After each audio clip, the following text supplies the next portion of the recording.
try all of the tactics just to get our buyers to buy from us, to like us so that they'll buy from us. And they don't want to share information with us.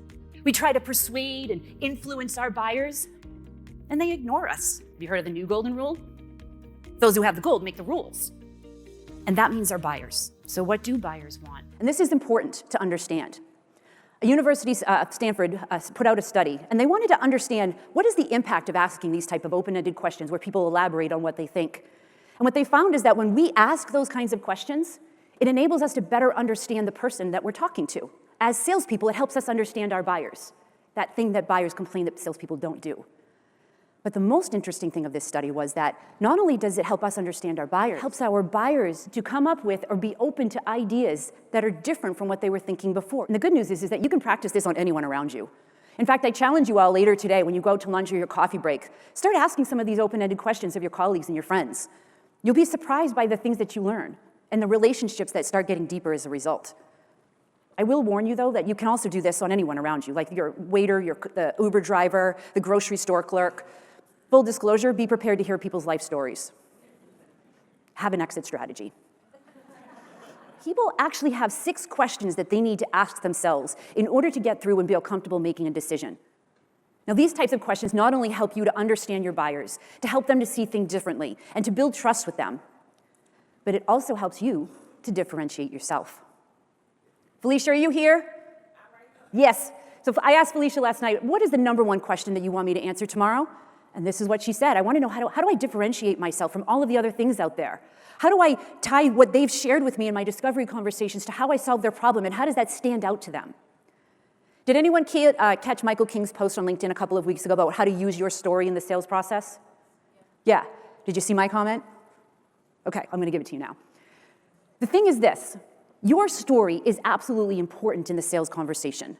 But be careful that you're not jumping into your story too soon before you understand how to align your story to your buyer's story.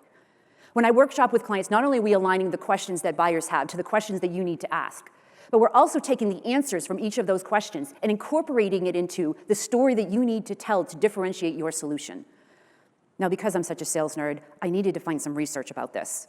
So I found a study where they tested 4 different types of messaging on 400 buyers. And what I found was that out of the first 3 types of messaging, there really wasn't much of a difference in how buyers reacted to it. But the fourth type of messaging, 91% of executives said that they found this type of messaging more credible and more likely for them to take action on because it included the telling details that buyers need.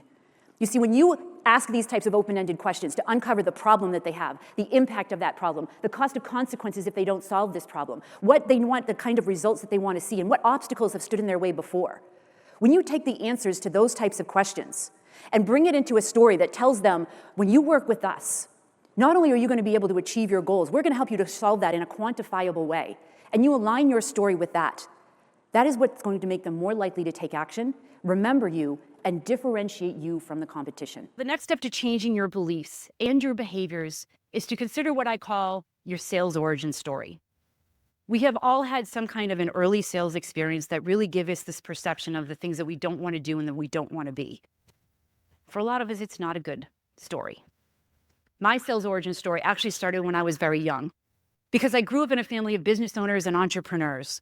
My grandfather owned a sporting goods store. My mother had a painting business. My father had an auto body shop. Examining our own sales origin stories, we changed the focus from us to them. We'll transform sales from the sleazy reputation that it has earned to what it actually is.